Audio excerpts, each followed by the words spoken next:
Hey, what's going on everyone? It's Green Zero here, back with another Command & Conquer 3 Kane's Wrath video commentary. That's right, it is time for the results of the top 24 players at the Kane's Wrath World Championships. That's right, if you weren't there on the weekend, you missed it. We had the best 24 players as decided in the tournament there, fighting it out. Now 24 players is going to get congested down to 8. We had the games, they were awesome, we had a lot of casters. Let's jump straight into it now. Of course, we'll talk a little bit about how the tournament went. So the structure was quite good. We started on time, on point, even ahead of time, so everything was great. The organization here was point flawless. I was really happy with the way everyone performed, and we even learned more from last week. I mean, last week started perfectly on time. This week, it's just bam. We gave people an order and they went off and they did it straight away. There was no messing around, so really happy with the way that players acted in the tournament there. Of course, no one wanting to get disqualified from such a high stakes tournament, and with 6 players in every group and of course only 2 people qualifying, you know, that's really intense. That is super intense. But anyway, a big thank you to the casters. Okay, we had 8 official streams. Okay, that's up from 5 on or 4 on the last week, so we doubled our streams. And I do believe that we even had an extra 2 casters come in as well that I hadn't heard of before, that I didn't get to list on the site. So that would have taken us to 10, 8 officials, 2 unofficials there, casting a lot of games. There was so much to choose from. People really couldn't pick where to go. Cybert was leading the views again, but his views were getting heard, of course, because he had a lot of competition, so he only got up to about 150 viewers at his peak, and some of the other viewers getting quite high. We had Spartacus, of course, getting over 100 as well. Bike Rush also very popular, of course, until his round finishes and everyone piled onto someone else's. And of course we had Bonus Roo streaming as well, another very popular one. So I think we peaked at around about 350 viewers as well, so quite high again, similar to last week there, a little bit lower actually, which is surprising. I don't know, let's see how it goes with the top 8 here, but still hugely successful following, a lot of people watching. All the live streams are saved. Head on over to the Twitch channels, you can find them on Kane's Wrath Online. You can find all the streamers have saved the streams, so you can watch it back, and you can even skip through the parts where they're in the lobby as well, so it's great. You can watch all the games there that they've casted. People tend to cast a whole series, so again, that's massive. Anyway, we had everyone rock up to the tournament, and a full 24 people started the tournament. So there you go, top 24, and we didn't have any initial DQs. Okay, we did have one player with technical issues and another player who had to leave, so that was unfortunate. So we had 22 in the starting lineup of the 24, and of course only 8 people will make it to the top 8, and this is crazy. Can't wait to get into the results. Anyway, hugely successful tournament there, great turnout, great organization there, people doing what they're told, and we wrapped up the tournament again, like with all these pro players. Most groups were done in around about 3 hours. I think the longest group was only 3.5 hours. The shortest group was done in about 2:45. So again, people just playing there, getting there and recording their results straight away. So we have the results out the same day, of course, and of course stay tuned to my channel, of course, on Green0. No. Let's try that again. I got totally confused. KWWC.online.com. Stay tuned to my channel for the updates there. All the other commentators will be releasing VODs and things like that as well. But I know what you want to see. You want to see the results, and you'd probably skip through half of this already. But we're going to go to the results right now. Wait where you are. We're going to go through case by case and see how it's gone. So stay tuned for the results coming up right now. Okay, guys. So here we are with Group A in the tournament. That's right. We have Group A.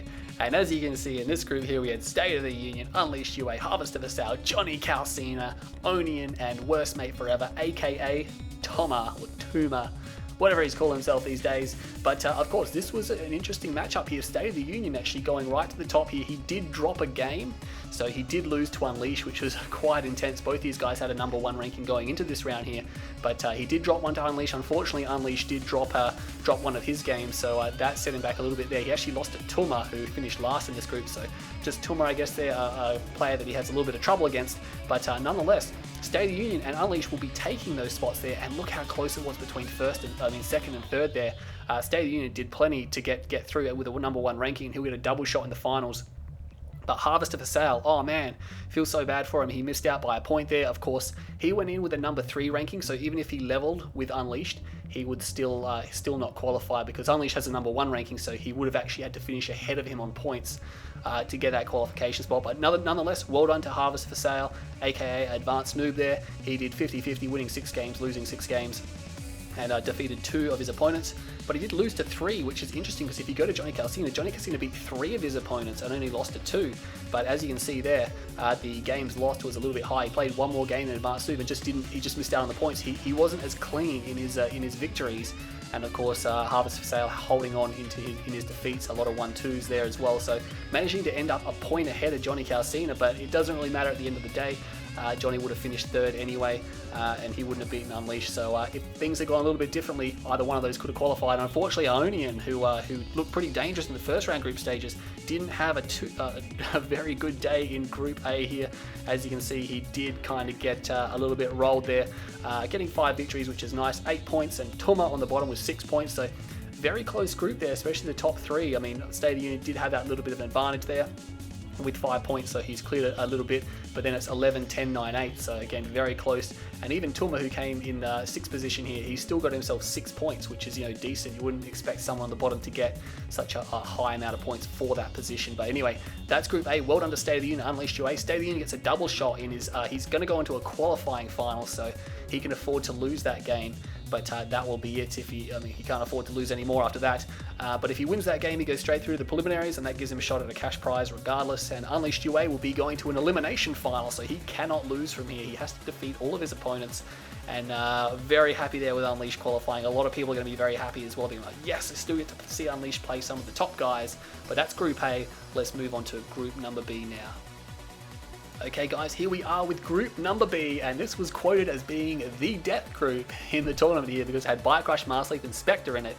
And oh man, was this going to be tough? Was this going to be a real tough group? And really it came down to who could win the games, who could get the least amount of losses, who could get the most amount of victories, regardless of whether they defeated their opponents. And as you can see, Bike Rush went 4-0 in this group here, so he beat everyone he played. Of course, Wookiebert had to retire due to technical issues. He had some problems with his game, couldn't get it to run properly, and he had to retire there. Retired injured, I guess, but nonetheless, he ended up having to bow out, so we couldn't count his games. But 4 wins for Bike Rush. Of course, he played 10 games. He only won 8 of his games, so he lost 2 of his games. He did drop 2 games, so he dropped a game to Spectre, and he also dropped the game to Dutch as well. He almost lost his series against Dutch. I'm sure he'll blow it off in the comments, but nonetheless, Bike Rush definitely looking defeatable in this tournament here. A little bit of a hiccup, but of course, he's going to qualify with 14 points. Remember, there's a player missing, so these points won't be as high as Group A. So of course, I'll miss out on that. And of course, there he is. Leaf did manage to scrape through. Oh, he just got in there. I was looking at the results here. If things went a tiny bit different, 1 game here, 1 game there, Spectre would have crushed through and taken that one there. He ended up Spectre played 10 games, won 6, so he won the same amount of games as Leaf, but he couldn't defeat one of his opponents, unfortunately, not being able to finish one of those guys off there. Dutch looked promising at the outset. Again, I reckon he could have taken Bike in his games. He was looking so good. And then unfortunately couldn't hold on to it from there, so only taking 1 victory. But again, he got 3 game victories, and he got himself 4 points there. Spectre, of course, getting 10 points, and that's the thing, I did skip over that, 11 points to 10 points. Spectre's not going to be too impressed with that at all, falling short from Master Leaf. He needed to get more points than Master Leaf as well, because Master Leaf had a number 1 ranking as a reward from the first round there. So Bike Rush owns will get a double shot in the finals, or in his qualifying final. He can afford to lose that game, and if he does lose that game, he'll go to the semis. But if he wins, he goes to the preliminaries and he gets a shot at a cash prize. So again, big advantage there for the players who come first. Master Leaf will now go to elimination final, so that's going to be stressful for Leaf. He's got to win every single game from here. If he wants to get a cash prize, he needs to get to the preliminaries, which means he needs to defeat at least 2 opponents to get there. And even once he gets there, if he loses, he goes to 3rd place. If he wins, he goes to the grand final. You'll see the full bracket, of course, on Kane's Wrath Online. I'm not giving away who's playing who. You're not going to know which groups meld into which groups. That's a secret until later on, so you guys can just speculate all you want. But Bike Rush and Master Leaf, they're going to qualify in the 1-2 position here. Well done to all the players in this group. Well done to Worker as well for hanging on in that group. It was a bit of a death group. He did actually come through with at least one game win there. So no outright victories, but he did get 1 game win. So he got himself a point. And that's nice work there from Work. I wasn't expecting too much from him in that group, but it's going to be Master Leaf and Bike Rush. And let's move on to group number C. Okay, so here we are, group number C, and of course that's got me, green 0 in it, yeah, all hail, green 0, whatever. But look at this, how did this group end up like this? Both myself, Technique, and Nashington all ending up with 3 wins. Of course, there was a disqualification. Shock Treatment, who did attend the tournament, couldn't hang around for it, so he had to leave, and he didn't make it back in time, unfortunately, so we had to keep going without him. But nonetheless, we had 5 players in this group here, and look at that. It's 3-1, 3-1, 3-1. You can't get much closer than that. Poor Nashington, unfortunately, as you can see there, only got himself 10 points. He wasn't as clean in his victories, and he was dropping a lot of games as well, which ultimately cost him there. He could have perhaps qualified above Technique if things went a little bit differently. But as you can see, I got 13 points. Nice there. So I actually lost versus Nashington 1-2, which I was like scratching my head. I wasn't too impressed with that. And Technique actually went down to 0-2. So I defeated Technique 2-0, and I was extremely happy with that. I thought for sure Technique was going to be, I obviously knew he was going to be the hardest guy to beat in the tournament. But when I 2-0'd him, I was like, wow. That basically puts me on top. And then I lost to Nashing. I'm like, oh, that's going to throw that spot into disrepute. But I did finish a point ahead, so I was a little bit cleaner in my defeat there. So I do believe Technique was actually defeated by, let's have a look here. I believe Technique, he was defeated by myself, Herpter. And of course, Phoenix was defeated by Technique. So it's a 3-round kill each other in that one there. And Death Sentence, nice work there, actually finishing in 4th position. I mean, the Xbox 360 player there did well in the tournament, got through the top 24 and finished 4th out of his group. Again, there you can see he actually got 3 game victories and defeat one of his opponents for 5 points. So that's nice work there. And a poor Antidote, aka Somnambulus there, had a pretty rough day. Got pretty much slapped around by everyone in the group, and unfortunately couldn't score himself a point. So that's a little bit disappointing. But I'm sure he had fun. And of course, he does qualify for a random prize now. So he'll go into that draw, maybe pick himself up $25, see how it goes, just for the effort. So great turnout, great effort by all these players here. And it looks like I'll be getting a double shot, which is a nice, or at least the double shot in the first, the qualifying final. And Technique goes to elimination final. Oh no, Technique. I was kind of counting on Technique to beat Bite Crush at some point in this tournament, but he's probably going to end up facing him eventually. We'll have to see how it goes. But nonetheless, I got top spot there. Nice work from me. That sounds a bit over the top. And Technique got through second. Unfortunately, Steve Nashington, great effort in the tournament, but unable to make it through there. So that's group number C, and let's move on to group number D, the last group in the tournament. Okay guys, and here we are, Group D, and I said it at the outset, Group A and D were going to be the closest groups in the tournament. I mean, all the groups were essentially close, but Group A and D were by far the closest. Check this out. We had Bonus Roo up the top, of course, and he did manage to score himself the almost 4 points there. He did drop an opponent, but as you can see, it's similar to Group C here. It's 4-1, 4-1, 4-1 to these guys. So Excess Illusion and Tib Future are just fighting it out, or battling it out between one another for the top points there. And unfortunately, Tiberian Future was a little bit, Excess Illusion essentially was a little bit cleaner in his execution, managed to hang on in his defeats by getting himself a few extra game wins. And as you can see, he put himself a point clear of Tiberian Future, although Excess Illusion did have a number 2 ranking and Tiberian Future had a number 3 ranking, so Tiberian Future needed to beat Illusion on points, so he needed to get 2 points ahead. If things had gone a little bit different in Tiberian Future's game, he probably would have qualified. Again, Tiberian Future did defeat Excess Illusion 2-1, so if he defeated him 2-0, that would have given him an extra point, and that would have taken away a point from Illusion, so that would have given Tiberian Future a qualification area. Illusion would have been 15, and Tiberian Future would have been 16 there. So unfortunately, that's just how it turns out. So poor Tiberian Future, feel a little bit sorry for him. Did clean up most of his other opponents, but he did lose 2-0 to Bonus Roo, and that I think is what really hurt him, because Excess Illusion beat Bonus Roo 2-1.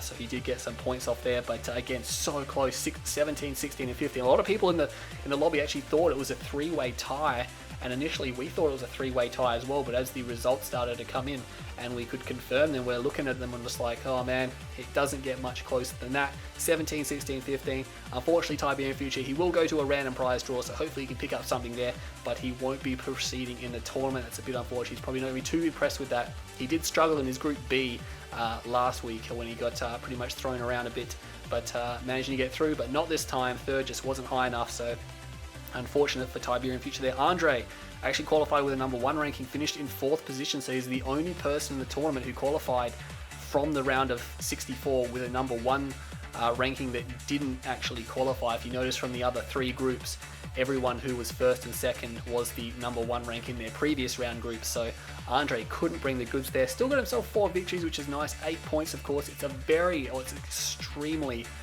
tense group, this one here.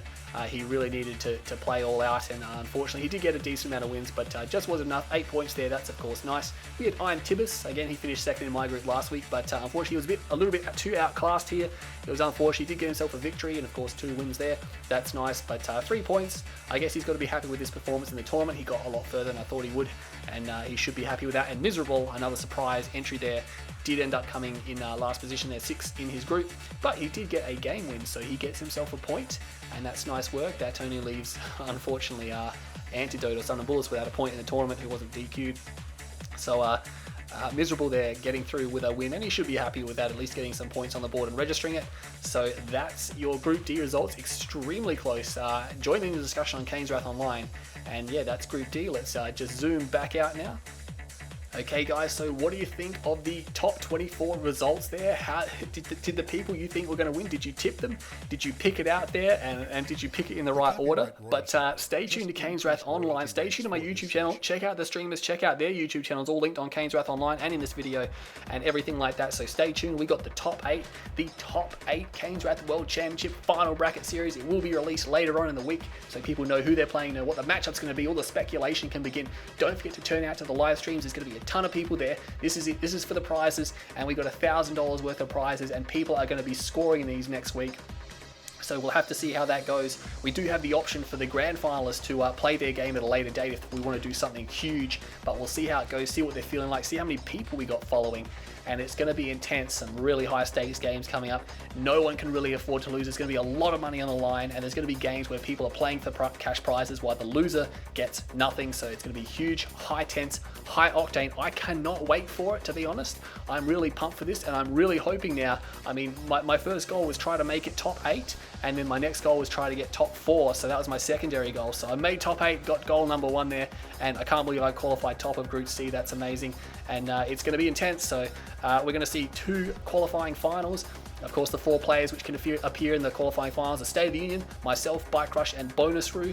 And the elimination finals will feature Unleash, Technique, Master Leaf, and Excess Illusion. What order will they be in? You'll have to stay tuned to find out and see where they're going to end up, who they're going to be facing, and what a potential grand final could be. But anyway, stay tuned to my channel, stay tuned to Kane's Wrath Online. We're going to have all the results, all the details, all the tournament fixtures. Stay tuned. Kane's Wrath World Championship Grand Final coming this weekend. That's going to be at 1800 GMT, and that's going to be on the 13th of April there at 1800 GMT.